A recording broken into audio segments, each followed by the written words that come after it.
If you are looking for your next career opportunity, you are likely going to have to interview for it. And in this video, I'm going to cover the 3 best kept secrets when it comes to interview prep. And these are tips that have helped me in my career, help me get interviews, interview well, land the jobs, and get promoted. And as a hiring manager, seeing candidates do these 3 things help them stand apart from everyone else. So before we even get started, if you're new to the channel, my name is Richard Walls, and I'm here to help you with career development and personal finance. If those topics sound interesting to you, do make sure to subscribe down below and hit the notification bell so you get notified of when I post new videos. So with that said, let's get started. So what you're about to hear are not some quick last-minute interview prep tips, though I will have a separate video on that topic, but rather these are foundational strategies that if you take the time to do them up front, not only are you going to have a better chance of getting an interview in the first place,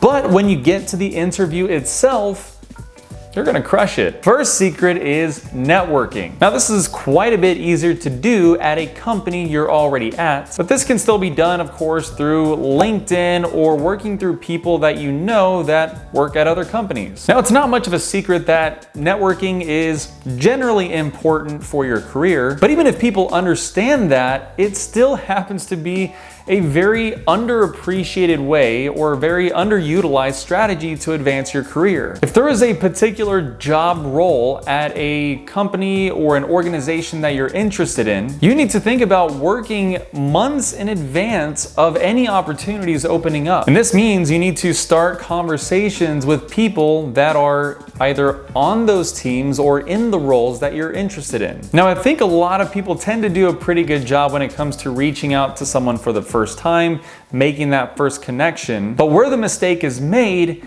is by not having a follow-up conversation or not having recurring conversations. Now, I should clarify that the people that you want to have those recurring conversations with are the ones that you have a good connection with from the first meeting. And if you feel like you have that good connection, make sure that if, of course, in the course of you having those conversations, you have an interest or you continue to have an interest in what it is that they're doing or the team that they're on, it should not be just a one-off conversation. You should work to establish some kind of cadence, be it monthly or quarterly, whatever works between your schedule and their schedule. This is an opportunity to communicate your genuine interest in the role and for you to understand and learn a little bit more about it. And it also happens to be an opportunity for you to find out what you need to do right now to be a more qualified candidate for when an opportunity does open up. And in those conversations at some point, or maybe even early on,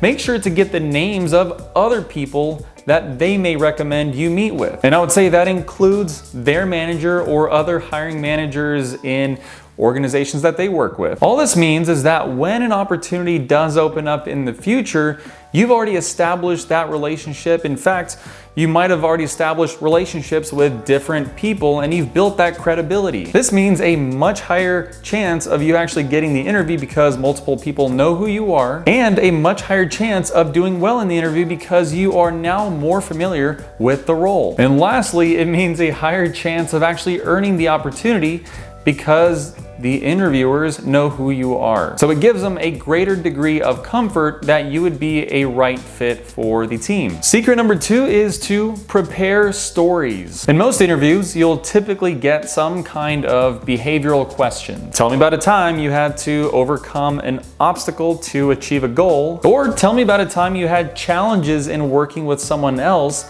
and how did you work through that? And those are just 2. There are a ton of questions in that category and focusing on different things. So instead of memorizing all these questions that could be out there and memorizing answers to each one of them, you'll want to think back to times in your career or in your education in school, and you'll want to write out 3 to 5 stories that draw from your experiences. And these stories are the ones that could apply to one or more behavioral questions. And in order for that to happen, your stories are going to need to have one or more of the following elements: significant achievements, overcoming challenges, successfully working with others or within a team, disagreements, creative problem solving, negotiating, and how you've handled failure. And as you write out these stories, you'll want to do so in a STAR format. This is a popular framework or format that's used pretty often, but what it stands for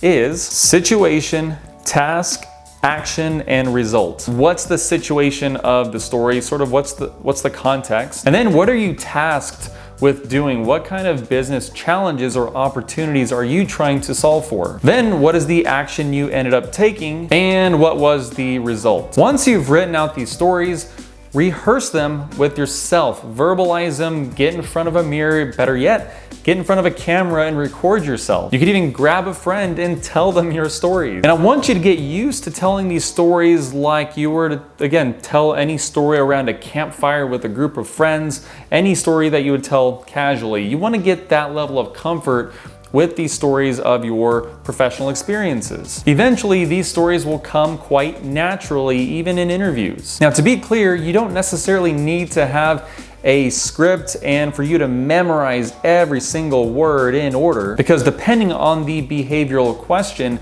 there may be certain elements or certain parts of the story you want to emphasize or de-emphasize, again, to respond most appropriately to the question. So you should know the details of your story well enough that you could be flexible in how you tell it. A personal example I'll give for a story is the following. There was a time in my role as a product manager many years back where I was responsible for a product launch at the time. But we had significant uncertainties related to some supply of components that were supposed to be ready for the launch, which was to happen about 3 months from that point. I had to work with various cross-functional partners to identify some of the risks associated with different courses of action. I worked with supply chain, I had to work with marketing, I had to work with product group, which sit closer to engineering. The two paths were to launch the product, which would get us to market before the competition, but we risk ultimately not having enough supply to meet the demand, or we delay the launch of the new product and continue selling the old, which required ramping back up supply and production on that. And there's a risk that competitors might launch their new products and then we're at a disadvantage there. We ultimately decided to delay the launch of the new product so that we reliably had some current product that we could get out to customers in a timely fashion, as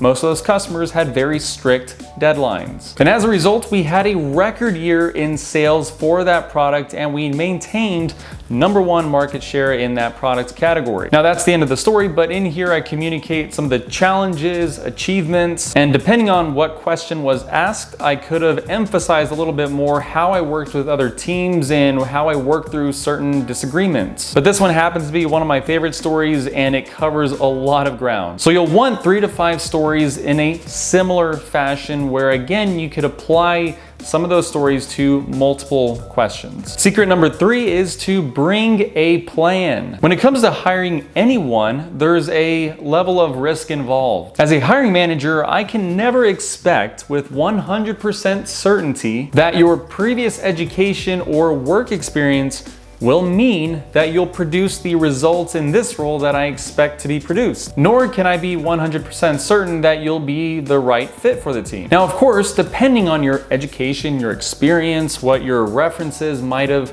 said about you, I may have very high confidence in your ability to do well in the role. But one really good way that you could add to that hiring manager's confidence is to bring a plan of action. This could take the form of a 30, 60, 90 plan, which if you're not familiar, it just outlines what you plan to do in the first 30, 60, and 90 days in the role. Now, I'm not gonna go into too much detail about how to go about constructing one, but make sure to subscribe if you haven't already.